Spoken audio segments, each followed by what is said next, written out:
Have any of you ever seen someone doze off in the middle of a conversation and they weren't being rude?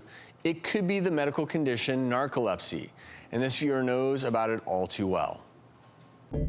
My name is Michelle. I am 29 years old and I suffered with narcolepsy for years before being diagnosed. I would experience episodes of cataplexy, which are muscle weakness when associated with strong emotions. In my case, I would collapse. My doctors thought that these were either fainting spells or seizures, and I saw multiple neurologists, but they never gave me a diagnosis that helped any of my symptoms.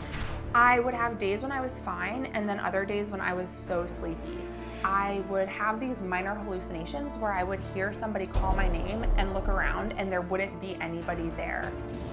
I had vivid, disturbing dreams that would stay with me throughout the entire day. Later, I learned that these were abnormal REM sleep cycles that were creeping into my day.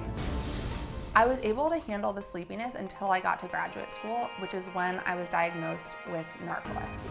Getting the diagnosis made me realize that there was a medical explanation for all of these symptoms that I had been struggling with for years, and the diagnosis has changed my life.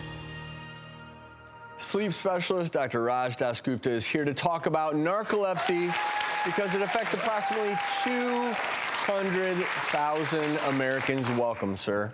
Thank you, Travis. People with narcolepsy are sleepy all the time, but that need to sleep, that desire to sleep, it actually comes in waves. And you know, these attacks happen at the worst moments, at work, at school, in the middle of a conversation. But there's a myth that we're gonna bust today. And this rumor flying around is that people with narcolepsy are sleeping all the time, which is false. And I'm gonna let you know something. People with narcolepsy don't need any more or any less sleep than individuals who don't have narcolepsy. What is different is when they have a desire to sleep and the quality of their sleep, which is often interrupted, fragmented, and not at all restful. There are 5 major symptoms of narcolepsy, but you don't have to have all 5 to have this condition. So Dr. Raj, let's talk about some things people should look out for. Sure, let's start off with the most important, excessive daytime sleepiness. This is the most debilitating. This is why patients come see a sleep specialist. And I want to emphasize, it's more than just being tired. It's this overwhelming, irresistible urge to sleep during the day. I know we touched base about disturbed sleep at night, so I'm going to spend the rest of my time talking about cataplexy. It's this loss of muscle tone that occurs when you're exposed to intense emotions like laughter, being scared, sadness. And cataplexy doesn't always have to be this fainting episode. It has a variety of ways it could present. Maybe only in the legs, buckling of the knees, in the hands and arms. You could drop an object in the face. You could have, your vision could get blurry, and your speech could get mumbled. Some people with narcolepsy also have sleep paralysis, temporarily not being able to move or speak when falling asleep or waking up. Michelle also experienced another symptom of narcolepsy, hallucinations at sleep onset or upon wakening, which can certainly be frightening and can be experienced to the person as reality.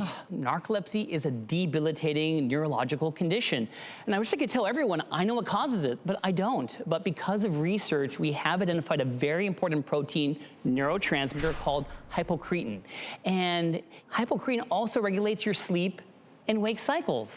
And we all certainly feel tired from time to time, but if it's all the time, you need to talk to your doctor, because going to a sleep specialist is important, because misdiagnosis is very common.